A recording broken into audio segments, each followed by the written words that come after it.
Welcome to Quick Hits. I'm your host, Shannon Smith, a.k.a. Podcast Smitty. It is Fan of Sport Tuesday, and I'm excited to be talking sports with you. If you're new to the show, what's good? I'm Shannon. I'm a fan of sport, and every Tuesday I drop an episode to have unique discussion in the field of sports. So without further ado, let's start the show. Can't fall off, now they holler he'll turn, thinking I'ma sell out, talking just to feel heard. I never listen, although they say it's strictly. My favorite snack of all time is popcorn. Put it in the microwave, done in 5 minutes, enjoy. I'll be covering a couple of topics in under 5 minutes to get some general conversation, a little bit of a light snack. So I invite you to have some microwave popcorn with Podcast Smitty.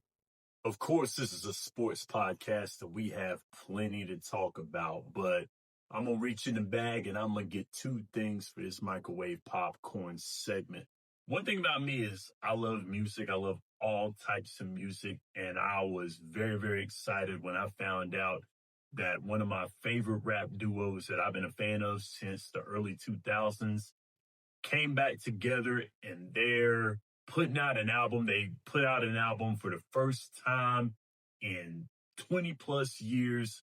I was looking forward to it. Go ahead and play a soundbite. This is culturally inappropriate. When I sat down and listened to all 13 tracks of Let God Sort 'Em Out by Clipse, I was aware that Malice, turned his life over to Christ. He's a born-again Christian, and he's not going to be rapping about the same things that he was rapping about with his brother Pusha T on the previous 3 Clipse albums and all the Re-Up Gang albums that they did. He's not going to be rapping like that because of his faith. But I did know that Pusha T was going to be rapping like that because, of course, with his rap beefs with guys like Drake and others. And, of course, Daytona, that album is still on constant rotation on my phone, on my iTunes, on my Spotify. Great album, by the way. Great solo album by Pusha T. He's put out a lot of good solo albums, but I knew what I was going to get out of Push. But I was wondering how they were going to make this work. Now, of course, I know the Clipse lunchroom table classic grinding. I know the Poke Fun of You anthem, Mr. Me Too. I know the Head Nod approved Popular Demand track by them. Those are all great tracks, all great songs. I'll listen to them. Those and many more. But Virginia was the track that I looked at Clipse and was like, that's what makes me love them. That's what makes me love this group. When they put out this album and I got to listen to it, it just reminded me again of why I love this rap duo. They were great on this album. One thing that I realized about them is that they still have the same chemistry, even though they haven't put out an album in 20 plus years together. They still have the chemistry. Of course, they're brothers. They're going to know each other like the back of their hands because they're siblings.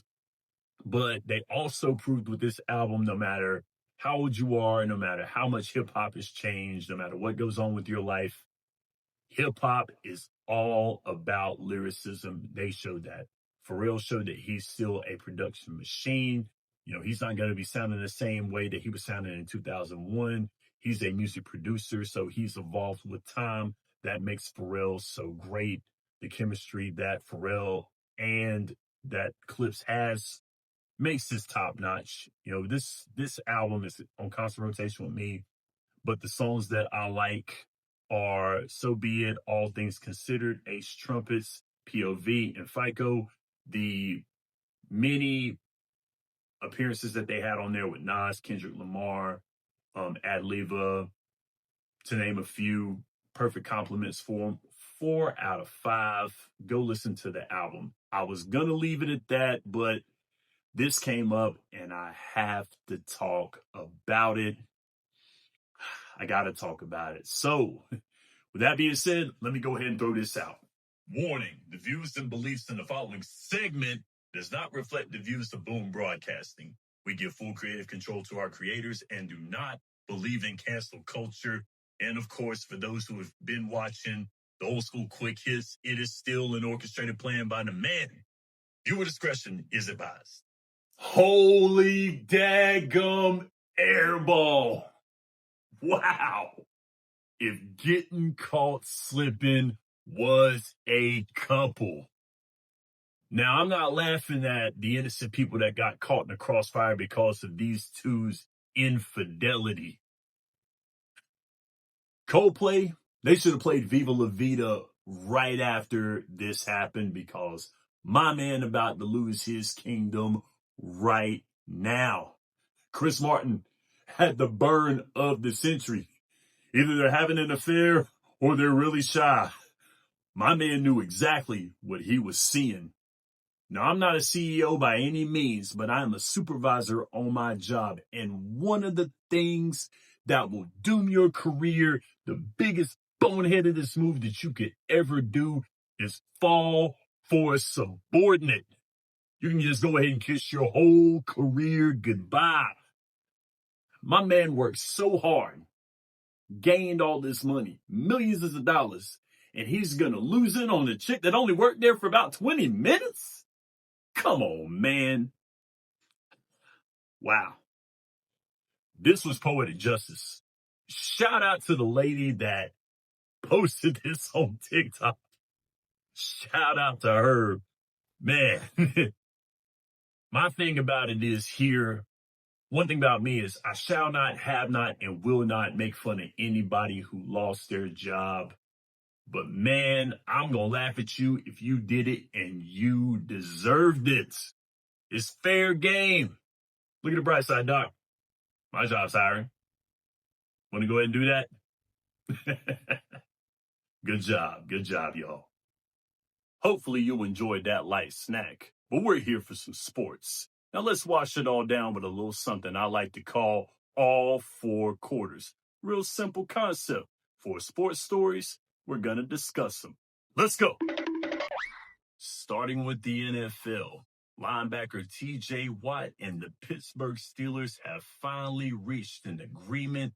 TJ Watt signs a 3-year, $123 million extension, making him the highest paid non-quarterback in the NFL, beating out Jamar Chase and beating out Myles Garrett. Mad money for TJ Watt. $41 million a year is what he will be bringing in. He'll be reporting to training camp actually today. On Tuesday, he'll be reporting to training camp. So that's big for the Pittsburgh Steelers. First of all, shout out to my man, Chris DeLuca.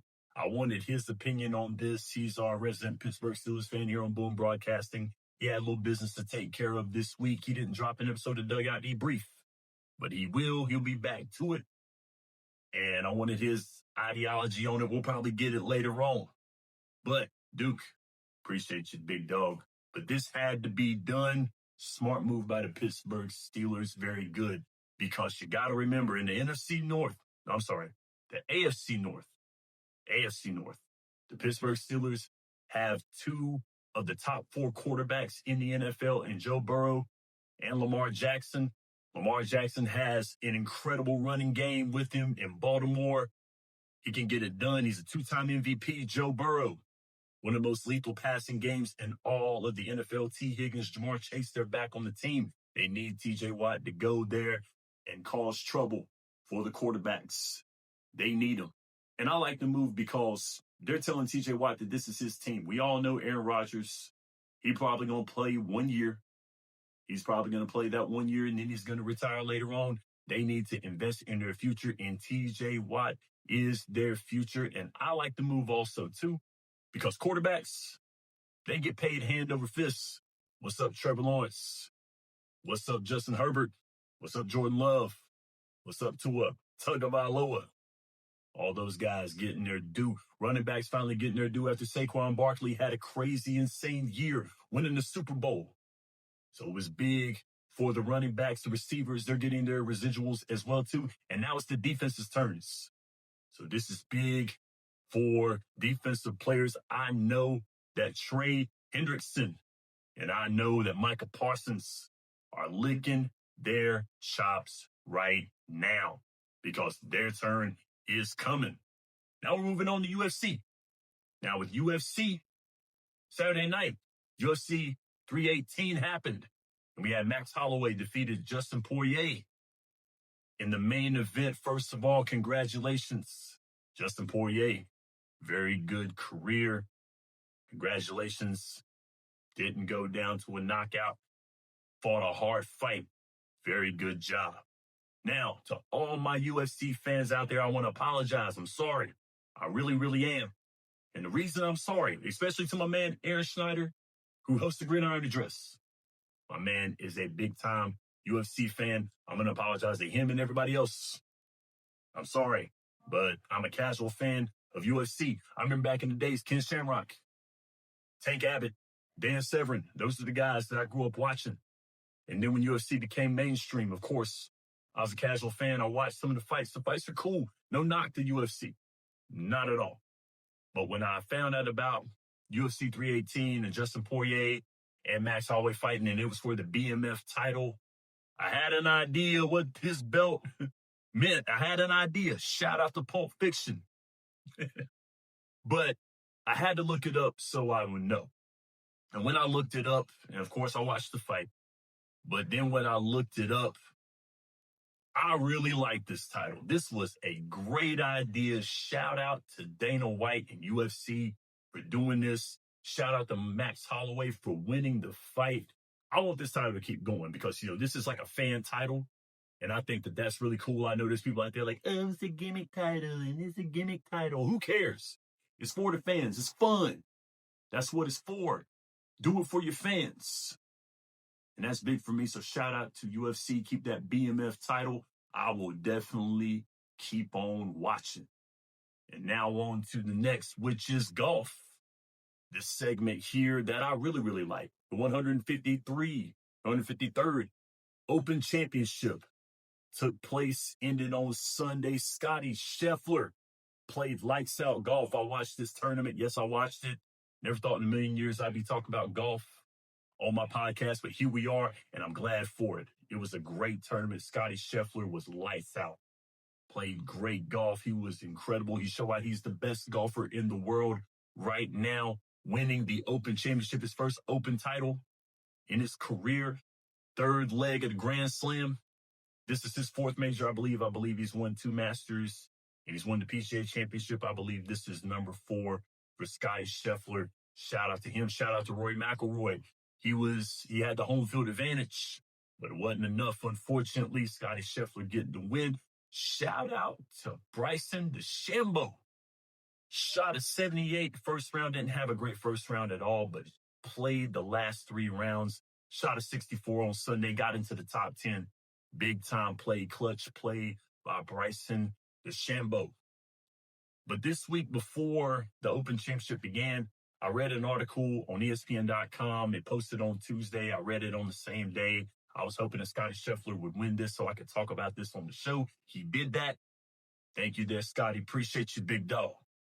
But Scottie Scheffler, he questions success in golf. He says basically it's not really much. It's pointless to him. He loves the accomplishment. He loves winning. He enjoys the preparation.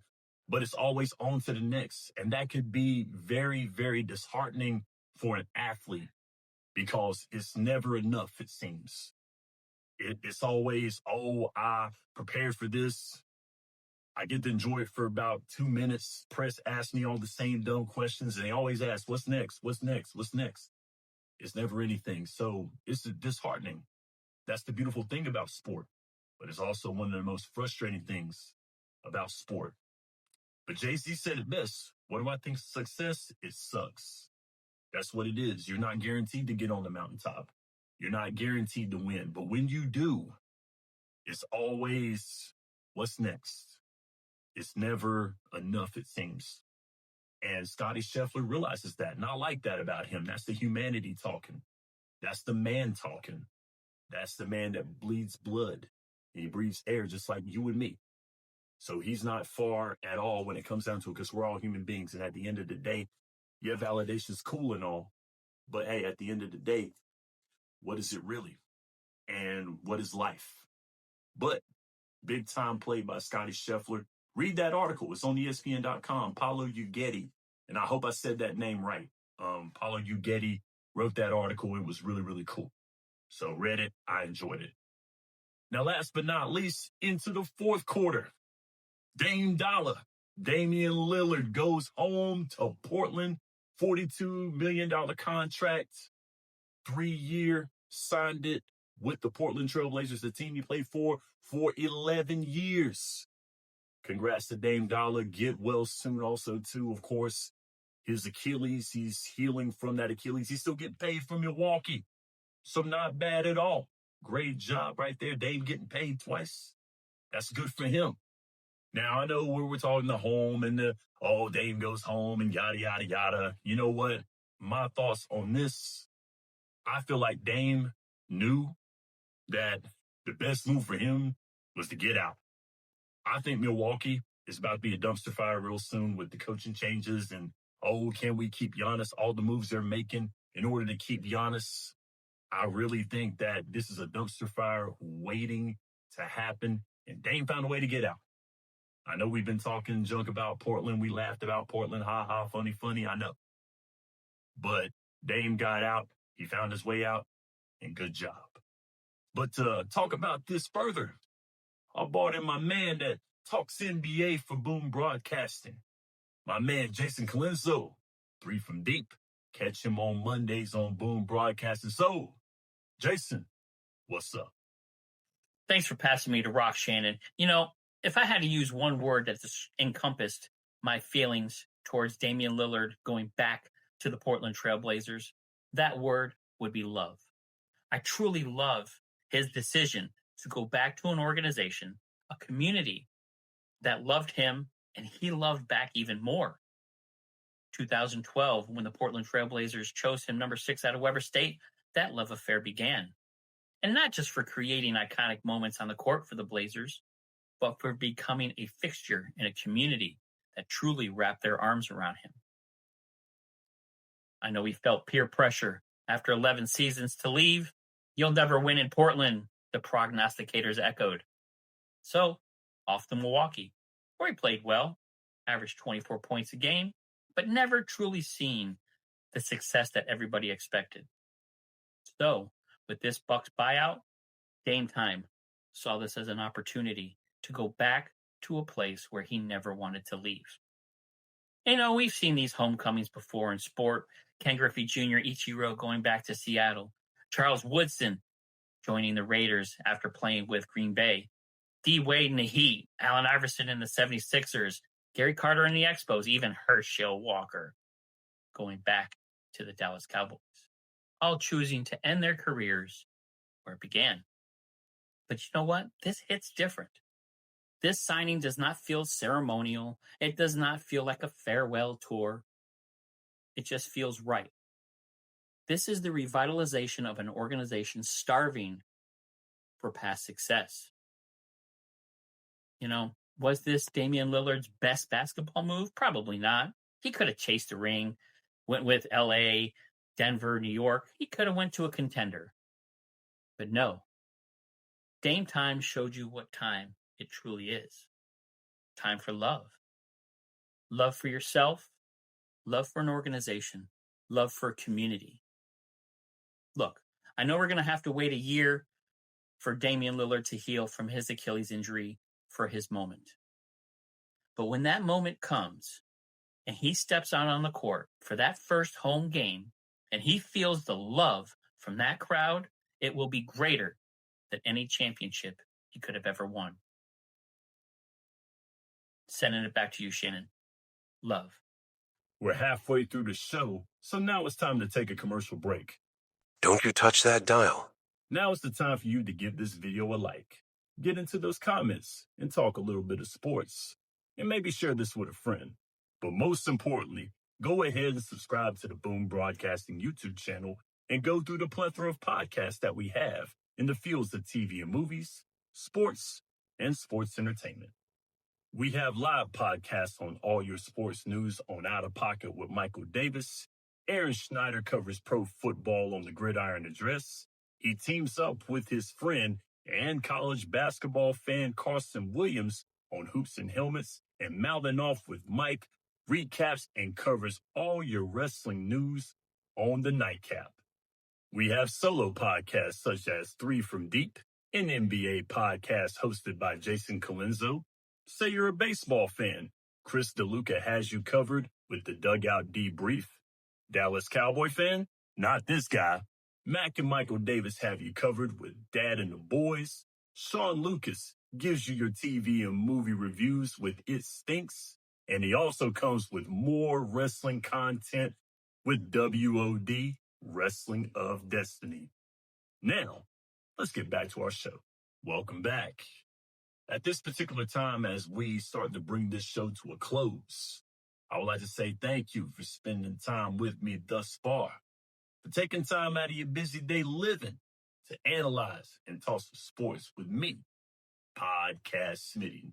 Now, this is a new format. If you watched my show before, this is a new format that I'm doing the show. I'm going to do the show like this from now on. Let me know in the comments if you like how the show is being done, if there's anything I can add to it. Let me know in the comments. I take your feedback very, very seriously. Now, for the last segment of the show, I call this the biggest fumble of the week. And it is exactly what you're thinking. It's that organization, that player, that coach, someone in the front office, whoever it is that's affiliated with sports, who fumbled the rock this week. My biggest fumble of the week, Miami Northwestern High School for suspending head coach and former NFL quarterback Teddy Bridgewater for providing impermissible benefits to his players. This came up in the group chat with us, with the Boom Fellas this week, and we were talking about it, and we were just wondering. We were talking amongst each other. We were disgusted with what happened.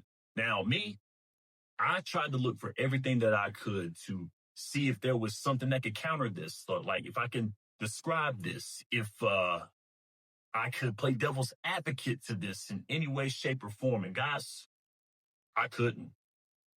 Ridiculous. Absolutely ridiculous.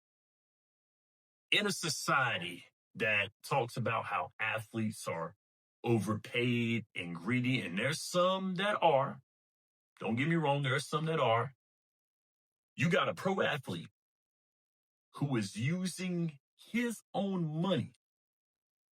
A pro athlete, you're not even paying this man. He's on a voluntary basis coaching your football team. And he's making sure that kids are fed, making sure kids are transported back and forth to practice, making sure that they have a facility to be a part of, a field to play on. And you're condemning that man because he spent his money to do all that? Make it make sense. Make it make sense. And it wasn't like Teddy was hiding it. He told the facility that he was doing it. He told them that he was doing this. And he asked for other fans. He asked for fans to help do this. He had the numbers. He took the numbers up and showed everybody, like, listen, this is what I'm paying. This is how much we're paying. This is what we're using the money on. This is what we're doing. So can you give us a hand with this? Where's the crime? Where's the crime? I know where the crime is. See, Teddy is doing somebody's job out there. That's exactly what he's doing. Teddy's doing somebody's job. He did what the AD and the school board should be doing. And he brought awareness to that. And it made him look bad. That's exactly what happened. This is coming from somebody who's worked with students for over 6 years and works in the prison system currently for close to 10 years. My anniversary will be in November. What Teddy is doing could keep somebody out of prison, somebody staying in school, could save somebody's life. But instead, somebody is making Teddy look like a bad person by doing this. The suspension was a warning. That suspension was telling Teddy, hey, look, we know what you're doing. Don't do it again. Don't make us look bad. Lastly, I'll do you one better. If you're going to suspend Teddy Bridgewater, How about you go to every state in these United States and suspend every teacher out there that's using their own money to get things in their classroom? Go ahead and suspend them. I guarantee you, you won't have a teacher walk in the hall. Those classrooms will be vacant, and none of those kids will have a teacher. I bet you that. So, Miami Northwestern High School. Congratulations, you played yourself.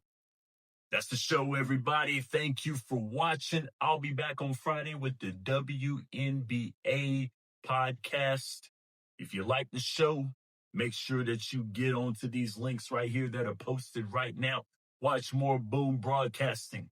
I'm Shannon Smith, and this is Quick Hits.